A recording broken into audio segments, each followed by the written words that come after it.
Hello guys, welcome back to our YouTube channel agriculture and GK. Myself Anjali Namdev और आज हम discuss करने जा रहे हैं UPPSC combined state agriculture services exam model paper 5 के बारे में। यदि आप हमारे चैनल में नए हैं और आपने अभी तक हमारे चैनल को सब्सक्राइब नहीं किया है तो आप हमारे चैनल को सब्सक्राइब कर लें, वीडियो को लाइक करें, पसंद आए तो और शेयर करें। और इसके अलावा हमारे वीडियो के एंड तक आप लोग बने रहना ना भूलें। ये बहुत इंपॉर्टेंट क्वेश्चन है आपके एग्ज़ाम पॉइंट ऑफ व्यू से, सो आप इनको एंड तक देखें ज़रूर। एंड जो हम नेक्स्ट बात करेंगे कि हमारा जो एग्रीकल्चर एंड जीके का चैनल है उसने नाबार्ड के कोर्स को लेके आया है जिसका प्राइस बहुत ही अफोर्डेबल है, 999 रुपीज़ है। आप चाहें तो इसे परचेस कर सकते हैं। इसमें आपको कंप्लीट सिलेबस कवर कराया जाएगा एंड 3 साल के पेपर भी आपको सॉल्व मिलेंगे। टेस्ट सीरीज़ आपको दी जाएगी। इसकी जो वैलिडिटी है वो 6 मंथ तक की आपको इसकी वैलिडिटी दी जाएगी। अगर आप कोर्स को परचेस करना चाहते हैं तो आप डिस्क्रिप्शन बॉक्स में लिंक दी गई है, वहाँ से जाकर डायरेक्टली वहाँ से आप परचेस कर सकते हैं, या अगर आपको इसमें कोई डाउट है तो आप वहाँ से व्हाट्सअप कर सकते हैं। हम बात करें क्वेश्चन के बारे में, ground water table is measured by.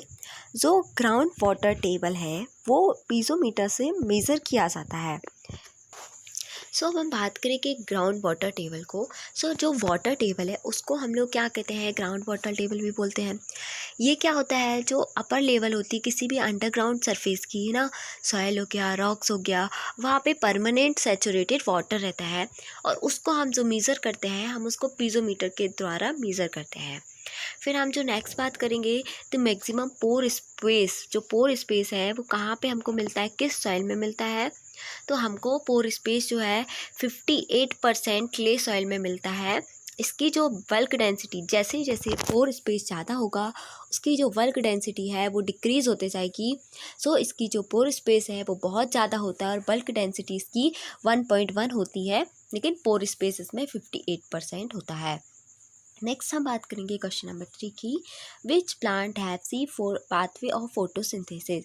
किस क्रॉप प्लांट में ये जो फोटोसिंथेसिस का C4 पाथवे है वो है मेज क्रॉप में। एंड हम नेक्स्ट हम बात करें कि most dominant enzyme in photosynthesis in C3 plants. तो जो मोस्ट डोमिनेट एंजाइम है फोटोसिंथेसिस में C3 प्लांट में वो है रुबिस्को एंजाइम। एंड नेक्स्ट हम बात करेंगे कि विच one is the petrochemical crop. तो पेट्रोकेमिकल जो क्रॉप है वो है जैथ्रोपा। इसका जो बॉटेनिकल नेम है जैथ्रोपा कर्कस है एंड इसे हम बायो एनर्जी प्लांट भी बोलते हैं। इसके अलावा ये जो बायोडीजल के रूप में यूज़ किया जाता है और इंडिया ने एक एम बनाया था, एक टारगेट बनाया था 11.2 टू 13.15 मिली हेक्टेयर में जैथ्रोपा कर्कस को क्या करना, प्लांटेड किया जाए बाय 2012 में, उस टाइम बनाया गया था। एंड हम नेक्स्ट जब बात करेंगे क्वेश्चन नंबर नेक्स्ट की, the individual crop which is a part of cropping system are called. इनमें से जो इंडिविजुअल क्रॉप किसी भी क्रॉपिंग सिस्टम का जो पार्ट है उसे क्या कहते हैं, तो that is known as component crop. And हम जब बात करें नेक्स्ट, तो जो which one is non conventional oil seed crop. हम पहले हम बात करेंगे जो एडिबल ऑयल सीड क्रॉप्स होती हैं ना, ऑयल सीड क्रॉप, उनको दो में क्लासिफाई किया गया है, एक कन्वेंशनल और एक नॉन कन्वेंशनल, ठीक है, एडिबल ऑयल सीड। जो कन्वेंशनल ऑयल सीड है वो है रैपसीड, मस्टर्ड, सीसम, ग्राउंडनट। और जो नॉन कन्वेंशनल है ऑयल सीड क्रॉप वो है सनफ्लावर और सोयाबीन। इसमें जो आपको आंसर दिख रहा है वो है soybean is correct answer, that is non conventional oil seed crop. And next हम बात करेंगे tuber crop are rich is. जो ट्यूबर क्रॉप होते हैं उनमें क्या होता है कि वहाँ पे जो जैसे potato, for example potato, potato, ठीक है, इसका जो एग्जांपल हो सकता है ट्यूबर क्रॉप का पोटैटो है, सोलेनम ट्यूबेरोसम, ठीक है, 2n = 48। नेक्स्ट हम बात करें कि देखिए जो ट्यूबर क्रॉप होती है इसमें ये स्टार्च क्या होता है, स्टार्च की मात्रा इसमें बहुत ज़्यादा होती है, तो ये रिच किस में होता है, स्टार्च में होता है। नेक्स्ट है repetitive growing of same crop over several years is called. जो ग्रोइंग करना अलग मतलब एक ही क्रॉप को, सेम क्रॉप को अलग अलग साल में भी एक ही क्रॉप को लगाना, उसको हम बोलते हैं मोनोकल्चर बोलते हैं। राइस राइस राइस लगा रहे हैं ना, तो ये क्या हो गया, मोनोकल्चर का एक एग्जाम्पल हो गया। नेक्स्ट हम बात करेंगे ड्वार्फिंग जीन इन वीट। सो जो वीट है, वीट का बोटेनिकल नेम ट्रिटिका एस्टिवम है। इसमें जो ड्वार्फिंग जीन है वो है नॉरेन, ठीक है। नॉरेन जो है इस पर ड्वार्फनेस के लिए वीट की रिस्पॉन्सिबल होता है। नेक्स्ट बात करेंगे the compound the compound that makes linseed oil non edible. जो लिनसीड है, लाइनम उसी टेरिसिनम, तो जो ठीक है, जो लिनसीड क्रॉप है उसका जो ऑयल है वो नॉन एडिबल होता है, खाने योग्य नहीं होता। वो किस कंपाउंड के कारण होता है, वो होता है लिनेमेरिन कंपाउंड के कारण। ओके, नेक्स्ट हमारा जो क्वेश्चन है, an example of pressurised irrigation method is. जो प्रेशराइज्ड इरिगेशन मेथड का जो एग्जांपल है वो है स्प्रिंकलर इरिगेशन। स्प्रिंकलर इरिगेशन का जो प्रेशर होता है, स्प्रिंकलर प्रेशर जो है वो 2.5 टू 4.5 किलोग्राम पर सेंटीमीटर स्क्वायर है। और हम बात करें स्प्रिंकलर मेथड की इरिगेशन की, तो ये जो है हैवी क्ले सॉइल में ये सुटेबल नहीं होती है। नेक्स्ट हम बात करेंगे organic fences are raise by. जो ऑर्गेनिक फेंसेस है वो किसके द्वारा रेज होती है, तो वो कैस्टर प्लांट के द्वारा, अरंडी का जो पौधा होता है उसके द्वारा। Zinc supplied to the rice crop as dose in the form of, तो यहाँ पे सल्फेट है, ठीक है, सल्फेट कर लीजिएगा, नहीं है सल्फाइड नहीं है। तो एंड देन जिंक जो है राइस क्रॉप में सप्लाइड किया जाता है किस फॉर्म में, जिंक सल्फेट के फॉर्म में इसको सप्लाई किया जाता है। और हम आपको बता दें कि यदि जिंक की डेफिशिएंसी हो जाती है राइस क्रॉप में, पैडी क्रॉप में, तो वहाँ पे खैरा डिसीज़ होती है। तो ये भी मोस्ट इंपॉर्टेंट क्वेश्चन है, और उस डिसीज़ के कंट्रोल के लिए हम लोग को जिंक सल्फेट देना पड़ता है, ठीक है। And collection and storage of water subsequent use in dry period is called. जो किसी भी वाटर का स्टोरेज करना, कलेक्शन करना, जब उनको ड्राई पीरियड में हो तब उसका यूज़ करना, तो हम क्या कहते हैं, रेन वाटर हार्वेस्टिंग। और वाटर हार्वेस्टिंग हम रेन वाटर हार्वेस्टिंग भी करते हैं कि जो पानी है उसको हम बचत कर लेते हैं, ठीक है। तो ये वाटर हार्वेस्टिंग है। एंड नेक्स्ट हम बात करेंगे continuous variation in atmosphere pressure is recorded by. जो कंटिन्यूस वेरिएशन होता है एटमॉस्फेयर प्रेशर में, वो बैरोग्राफ के थ्रू रिकॉर्ड किया जाता है। और एटमॉस्फेयर प्रेशर को भी जो मेज़र करने की जो मेथड है या इंस्ट्रूमेंट है वो बैरोग्राफ है। एंड नेक्स्ट हम बात करें कि the major process by which plant their phosphorus and potassium requirement. तो इनमें से कौन सी प्रोसेस है जिसमें जो प्लांट्स हैं वो फॉस्फोरस और पोटेशियम की रिक्वायर्ड होती है, तो वो है डिफ्यूजन। अब डिफ्यूजन कैसे होता है प्लांट्स में, तो जो प्लांट्स हैं ना, वाटर और न्यूट्रिएंट को सॉइल से लेते हैं। सॉइल से किसके थ्रू लेते हैं, रूट के द्वारा वो लेते हैं, और वो पूरे न्यूट्रिएंट को, वाटर को प्लांट के सारे पार्ट में वो भेज देते हैं। अब डिफ्यूज़न ऑफ कार्बन डाइऑक्साइड क्या होता है, इनटू द लीफ में होता है। प्लांट जब फोटोसिंथेसिस की प्रोसेस होती है तब कार्बन डाइऑक्साइड का डिफ्यूज़न होता है लीफ में, और रिलीज़ करता है ऑक्सीजन को end of the stomatal of the leaf. अब स्टोमेटल ऑफ द लीफ आया, तो स्टोमेटल का जो ओपनिंग है वो किसके थ्रू होता है, पोटेशियम के थ्रू होता है। इसको भी याद रखिएगा, है ना। एंड नेक्स्ट जो क्वेश्चन है, with the product formed after dehydration green plant material so as to decrease moisture content 15% okay और लेस इज नोन एज। तो कोई भी प्रोडक्ट जिसको डिहाइड्रेशन कर देते हैं, ग्रीन प्लांट मटेरियल है, और उसका जो मॉइस्चर कंटेंट है वो डिक्रीज हो जाता है, 15% से कम हो जाता है या उससे भी कम हो जाता है, तो उसे क्या बोलते हैं, हम हे बोलते हैं। अब हे क्या होता है, ये एक एनिमल फॉडर क्रॉप है, एनिमल फॉडर है जिसमें हम क्या करते हैं, लेग्यूम्स होते हैं, हर्बेसियस प्लांट्स होते हैं। इसमें जो प्रोटीन परसेंट होता है ग्रास हेज में 8 to 14% होता है, लेकिन हम लेग्यूम ग्रास हे की बात करें तो उसमें 14 से 17% प्रोटीन पाया जाता है हे में। ओके, हम नेक्स्ट बात करेंगे when the following material is applied availability in the soil is decreased lime। तो कौन से जो मटेरियल है उसके अप्लाइड से सॉइल में डिक्रीज होती है, अवेलेबिलिटी की डिक्रीज होती है, तो कमी होती है, वो है लाइम की। एंड हम नेक्स्ट बात करेंगे studies of plant is relation to soil climate is called. जब भी किसी भी प्लांट के रिलेशन में हम सॉइल क्लाइमेट की स्टडी करते हैं उसे हम क्लाइमेटोलॉजी बोलते हैं। एंड हम नेक्स्ट बात करेंगे available moisture is between field capacity 1/3 bar and PWB। तो जो PWB मतलब होता है परमानेंट बिल्टिंग पॉइंट। ओके, हम नेक्स्ट बात करेंगे study of soil from the standpoint of higher plant is known as edaphology. So हम एक बात बताते हैं, जो सॉइल साइंस है उसकी दो ब्रांचेस है, एक होती है पैडोलॉजी और एक होती है डायफोलॉजी। जो पैडोलॉजी है उसमें हम सिर्फ सॉइल को लेके स्टडी करते हैं, लेकिन जब हम प्लांट्स का रिलेशन इस सॉइल के साथ रिलेशन करके प्लांट का भी स्टडी करते हैं उसे हम डायफोलॉजी बोलते हैं। एंड हम नेक्स्ट बात करेंगे average concentration of carbon dioxide in the atmosphere is. इसमें कंसंट्रेशन पूछा है, ना कि परसेंटेज पूछा है, इस बात को आप लोग ध्यान रखिएगा। तो यह है 300 ppm। अब हम बात करें जो नॉर्मल बैकग्राउंड होता है कंसंट्रेशन आउटडोर में है ना, एम्बिएंट एयर का, वो होता है 250 से 400 ppm या पार्ट्स पर मिलियन। लेकिन जो कंसंट्रेशन होता है टिपिकली ऑक्यूपाइड इंडोर स्पेसेस में ना, गुड एयर एक्सचेंज में, तो वो होता है 400 to 1000 ppm। तो आप इसको ध्यान रखिएगा। जो एवरेज कंसंट्रेशन की बात करें कार्बन डाइऑक्साइड में एटमॉस्फेयर में, तो वो 300 ppm होता है। और यदि हम एटमॉस्फेयर में परसेंटेज की बात करें तो वो 0.03% होता है। ठीक है। एंड नेक्स्ट हम बात करेंगे okay plants grow and extremely dried soil. ठीक है, आर क्लासिफाइड अंडर जीरोफाइट्स। ऐसे प्लांट्स होते हैं जो कि सिर्फ ड्राई, ठीक है, जो सूखे वाली स्थिति में वो ग्रो कर जाते हैं। अब हाइड्रोपोनिक्स की बात करो, जो पानी में कल्टीवेट होते हैं करते हैं ना, हाइड्रोफाइट्स क्या होते हैं, फाइट्स की बात करें तो जो प्लांट्स जो वाटर के अंदर या अपने एडजस्ट के अकॉर्डिंग वो बाहर रहते हैं उसको हम लोग हाइड्रोफाइट्स कर देते हैं।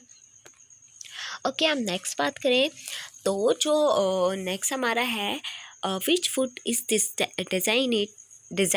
Designated as boneless meat. Boneless meat मतलब कि जो ठीक है, जो भी बोनलेस मीट है उसे क्या कहा जाता है, कौन है, वो है सोयाबीन। सोयाबीन में 40% क्या होता है, प्रोटीन पाया जाता है, इसलिए हम इसे बोनलेस मीट कहते हैं। ठीक है, तो जी, और इसमें जो 20% ऑयल पाया जाता है। ठीक है, ओके। और जहाँ पोटैटो की बात करें तो जो पोटैटो को पुअर मीन्स फ्रेंड बोला जाता है। Pruning is most essential for. जो प्रूनिंग है, प्रूनिंग क्या होते हैं, जो अनवांटेड प्लांट्स के जो ब्रांचेस आ जाती हैं उनकी हम छटाई कर देते हैं, हम उनको काट देते हैं, उसे हम प्रूनिंग बोलते हैं। और ये बहुत एसेंशियल होती है टी क्रॉप के लिए। अब टी की कुछ हम बात करें तो जो टी का बोटेनिकल नेम होता है कैमेलिया स्पीसीज़ होता है, camellia sinensis, 12 is equal to 30। इसमें जो प्रोसेस की जाती है, इंपॉर्टेंट जो प्रोसेस है वो टिपिंग है, स्किफिंग है। इसका सेंटर ऑफ ओरिजिन जो है वो चाइना है और थिएसी फैमिली से, कैमेलियाशी फैमिली से ये बिलोंग करता है। ओके, हम नेक्स्ट बात करेंगे saffron is largely produced in.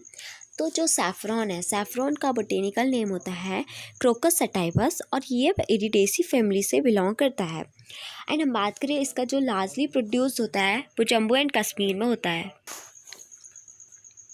Next question की हम बात करें कि एग्रोस्टोलॉजी स्टडी ऑफ, जो एग्रोस्टोलॉजी है वो उसकी स्टडी को हम बोलते हैं, एग्रो स्टडी किसकी स्टडी को बोलते हैं, ग्रासेस की स्टडी को बोलते हैं। क्योंकि फ्लावर की स्टडी को हम लोग क्या बोलते हैं, क्या बोलते हैं हम लोग फ्लावर की स्टडी को, फ्लोरिकल्चर, है ना। फ्रूट की स्टडी को पोमोलॉजी। सो ग्रासेस की स्टडी को हम लोग एग्रोस्टोलॉजी बोलते हैं। नेक्स्ट जो क्वेश्चन है atmospheric layer nearest to the earth surface.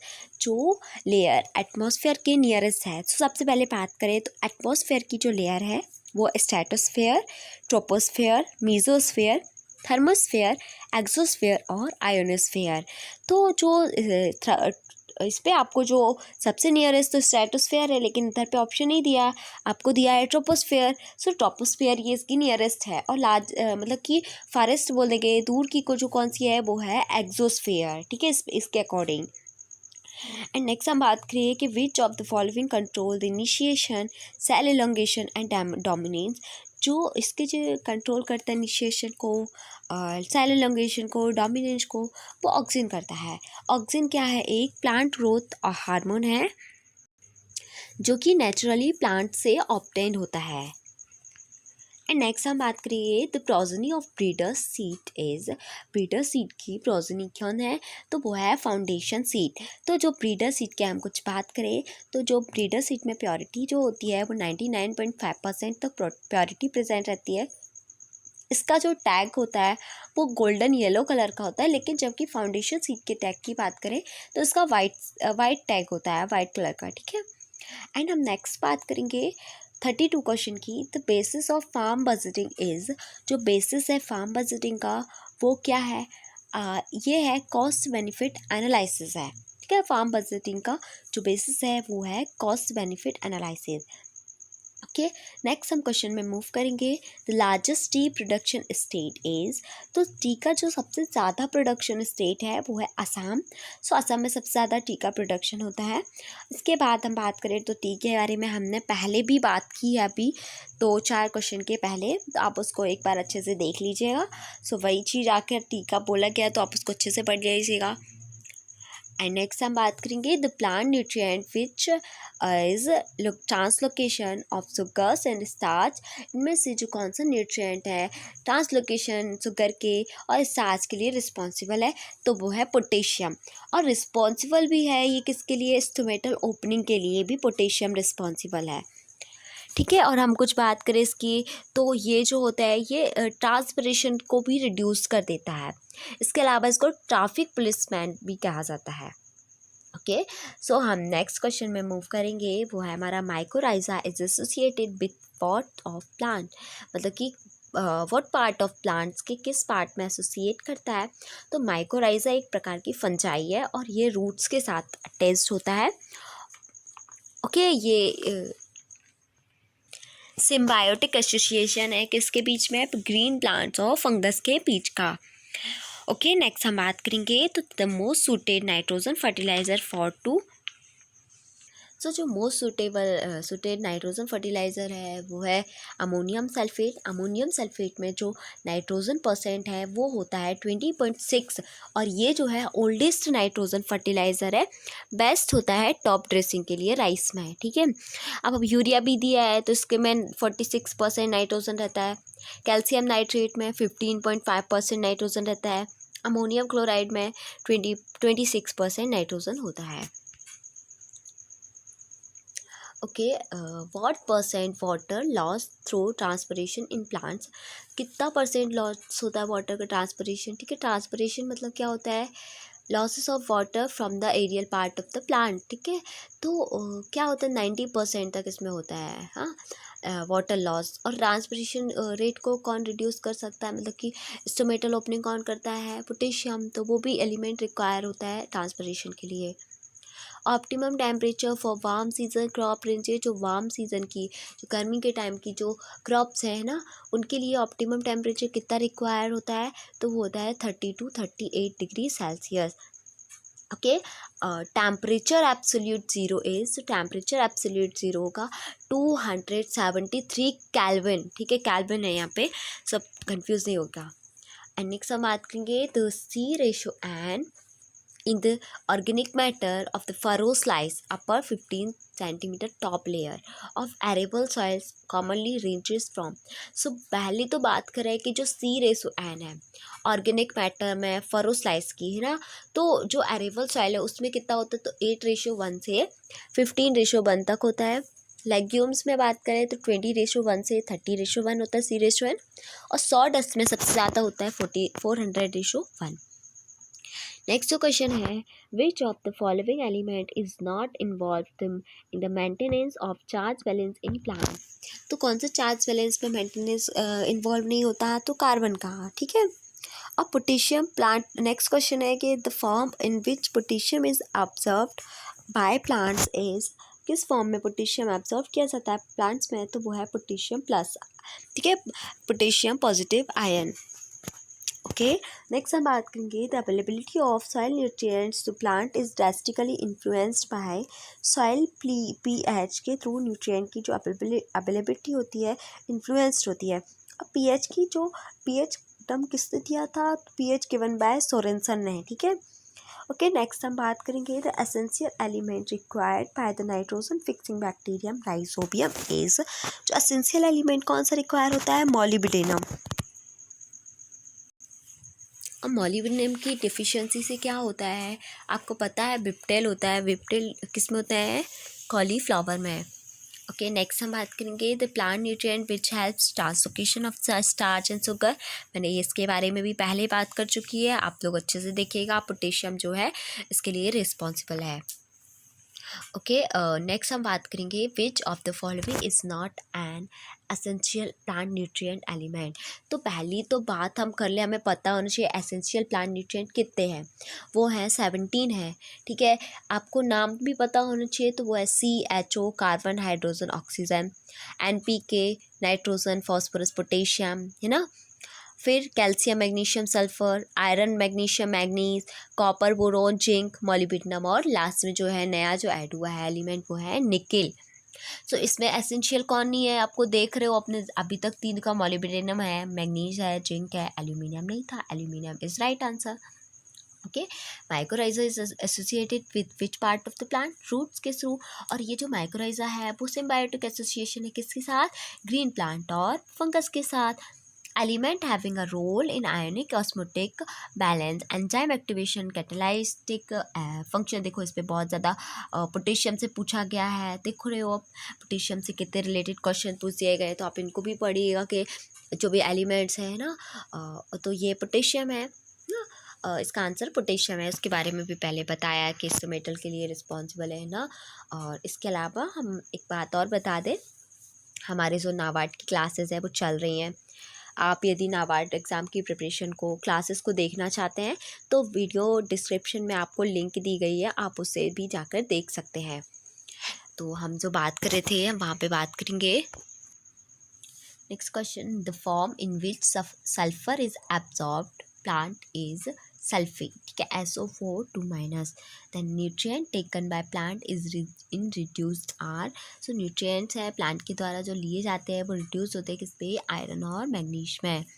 And next जो क्वेश्चन हमारा है, concept of essentiality of elements propose in 1939 by Arnon and Stout. जो एसेंशियलिटी ऑफ एलिमेंट्स की एसेंशियलिटी को प्रपोज किया था 1939 में, किसने किया था? वो किया था अर्नॉन और स्टाउट ने। इसको इसके 3 बेस हैं, सो उसको आप भी थोड़ा सा ध्यान से देख लीजिएगा क्या है। उन्होंने बोला किसी एलिमेंट की यदि डेफिशिएंसी हो जाती है तो वो अपने लाइफ साइकिल को कंप्लीट नहीं कर पाएगा, उसमें फेल हो जाएगा। Deficiency of element can be corrected by supplying the particular element. यदि किसी डेफिशिएंसी हो जाती है एलिमेंट की तो हम उस पर्टिकुलर एलिमेंट को देकर ही उसकी पूर्ति कर सकते हैं। अब बोले कि डायरेक्टली हम ग्रोथ के लिए, उसकी मेटाबॉलिज्म के लिए, ठीक है, इनडायरेक्ट अफेक्ट एंटागोनिस्ट, ठीक है, अनदर एलिमेंट प्रेजेंट, और जो कोई और एलिमेंट यदि उसकी जगह में प्रेजेंट हो गया तो वो टॉक्सिक लेवल में हो जाता है। एंड हम नेक्स्ट बात करेंगे the most important growth limiting for in acidic soils specially those having below 5.5 is pH। जिसके मतलब ग्रोथ लिमिटिंग जो एसिड सॉइल्स में किसके पास जो pH होता है वो 5.5 से कम होता है, वो है एल्यूमिनियम। ओके, नेक्स्ट जो है potassium is responsible for transfer starches and sugars and so its requirement its high for. जो पोटेशियम में रिस्पॉन्सिबल होता है ट्रांसफ़र के लिए, स्टार्चेस के लिए, शुगर के लिए, उसकी रिक्वायरमेंट के लिए हाई किस पे होता है? वो होता है पोटैटो में, पोटैटो सोलेनम ट्यूबेरेशियम में। ठीक है, ओके, नेक्स्ट हम बात करेंगे deficiency of which of the following nutrient causes typical interchlorosis. तो डेफिशिएंसी जो किसकी होती है जो कि इंटरक्लोरोसिस हो जाता है टिपिकल, वो है आयरन। तो आयरन के जो सिम्टम्स हमको देखने मिलते हैं वो हमको न्यू लीव्स में देखने मिलते हैं। इसमें क्या होते हैं, जो वीन्स है ना, प्रिंसिपल जो वीन्स है वो ग्रीन रहती है, बाकी का जो अदर पोर्शन होता है लीफ का वो येलो में कन्वर्ट हो जाता है और बाद में वो वाइटनेस ले आता है। ओके, नेक्स्ट हम जो बात करेंगे the fertiliser having the highest percentage of total plant nutrient is DAS the एफ्टोसाइन। Next solar radiation is measured by. जो सोलर रेडिएशन है उसको हम किसके थ्रू मेजर करते हैं? उसको हम लोग पायरेलियोमीटर से मेज़र करते हैं। ओके, नेक्स्ट हम बात करें तो transformation of ammonia soils into nitrate is called as nitrification. So पहले तो हमें पता होना चाहिए अमोनिया का जो अमोनिया सॉइल से जो नाइट्रेट में कन्वर्ट होती है वो 2 स्टेप को फॉलो करता है, ठीक है। अब आपको पता है इसमें 2 स्टेप को फॉलो करता है, मतलब 2 बैक्टीरिया इस पर रिस्पॉन्सिबल होता है। एक होता है नाइट्रोसोमोनास और एक होता है नाइट्रोबैक्टर, ठीक है। अब हम बात करें जो अमोनिया है, नाइट्रोसोमोनास बैक्टीरिया उस अमोनिया से नाइट्राइट में कन्वर्ट करता है, और जो नाइट्राइट है नाइट्रोबैक्टर जो रहता है वो सॉरी जो अमोनिया है वो नाइट्रोसोमोनास बैक्टीरिया उसको नाइट्राइट में कन्वर्ट करता है, और जो नाइट्राइट है नाइट्रोबैक्टर के प्रेजेंस में वो नाइट्रेट में कन्वर्ट होता है। तो ये जो नाइट्रोफिकेशन की जो प्रोसेस है अमोनिया से नाइट्रेट में कन्वर्ट होने की, वो 2 स्टेप को फॉलो करती है। इसको भी आप पढ़ लीजिएगा अच्छे से, क्योंकि जो बैक्टीरिया है वो उसमें बहुत इंपॉर्टेंट है, आप इनको भी ध्यान से पढ़ लीजिएगा। Plant that grows on extremely dry soils are placed under, इसके बारे में भी हमने लास्ट में बात कर चुके हैं। Xerophytes study of soil in relation to higher plants is called edaphology. मैंने आपको बताया इसकी 2 ब्रांचेस होती है सॉइल की, एडेफोलॉजी एंड पैडोलॉजी। ओके, एंड ये भी क्वेश्चन हमारा रिपीट हुआ है, सो आप इसको भी देखिएगा। Average concentration of carbon dioxide in the atmosphere is 300 ppm, ठीक है।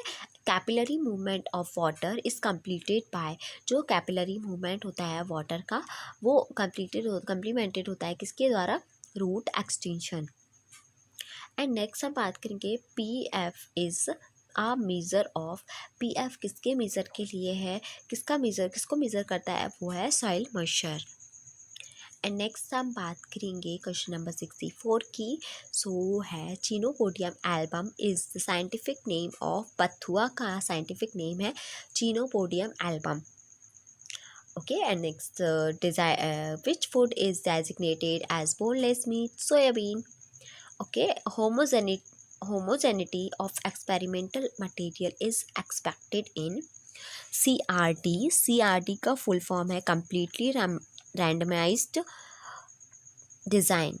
ओके, और हम नेक्स्ट जो बात करेंगे क्वेश्चन की वो है which of the following method involves analysis of plant tissue of nutrient management in sugarcane.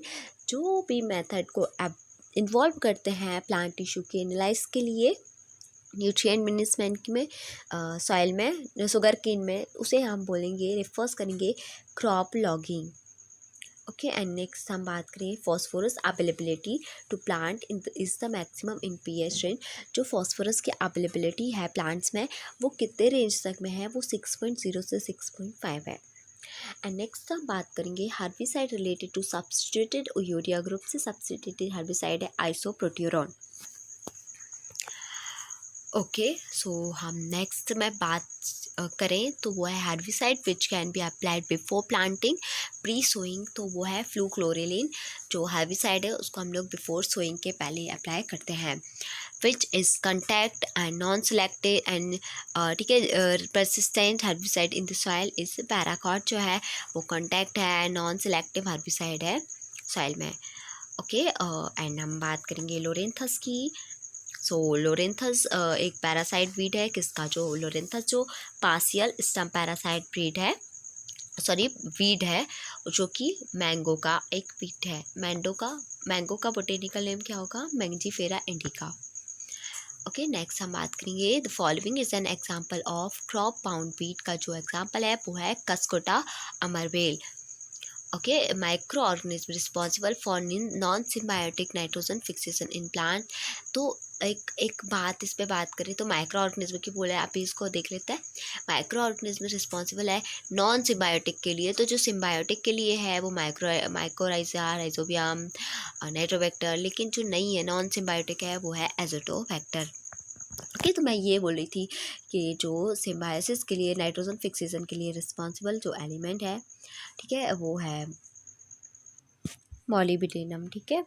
And next हम जो बात कर रहे थे magnesium is a constituent of, जो मैग्नीशियम है वो किसका कंस्टिट्यूएंट है, वो है क्लोरोफिल का।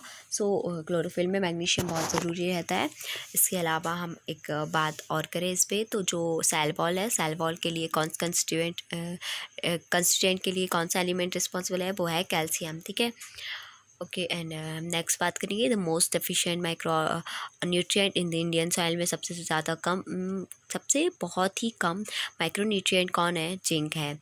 ओके नेक्स्ट हम बात करेंगे symptoms of sulphur deficiency initially appear first on upper lips में हमको सिम्टम्स देखने को मिलते हैं सल्फर डेफिशिएंसी के। ओके तो और सल्फ़र जो रिस्पॉन्सिबल होता है ऑयल के लिए भी रिस्पॉन्सिबल है ना।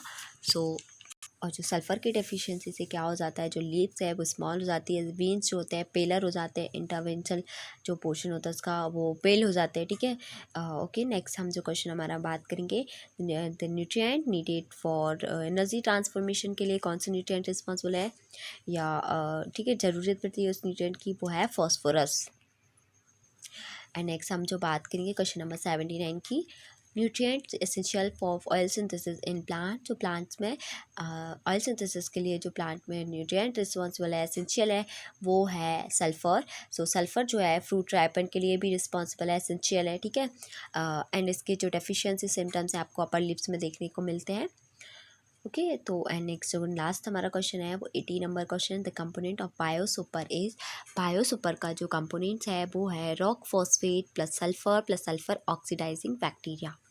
सो आई होप सो आपको यहाँ पे कोई डाउट नहीं होगा। हमारे यहाँ पे 80 क्वेश्चंस कंप्लीट होते हैं। आप सभी को ऑल द बेस्ट आप लोगों के एग्ज़ाम्स के लिए। सो आप इनको अच्छे से पढ़िएगा और यदि आप हमारे कोर्स इफ़को को परचेस करना चाहते हैं तो आप हमारे कोर्स को परचेस कर सकते हैं। इसका जो कोर्स का प्राइस है वो 1999 रुपीज़ है। इसमें आपको कंप्लीट सिलेबस कवर कराया जाएगा, रिकॉर्डेड सेशन रहेगा आपका। इसमें डाउनलोडेबल प्रिंटेबल पीडीएफ भी आपको प्रोवाइड कराया जाएगा। प्रीवियस 3 ईयर के सॉल्व पेपर होंगे, टेस्ट सीरीज़ अवेलेबल होगी। इसकी जो वैलिडिटी है वो 9 मंथ तक की है।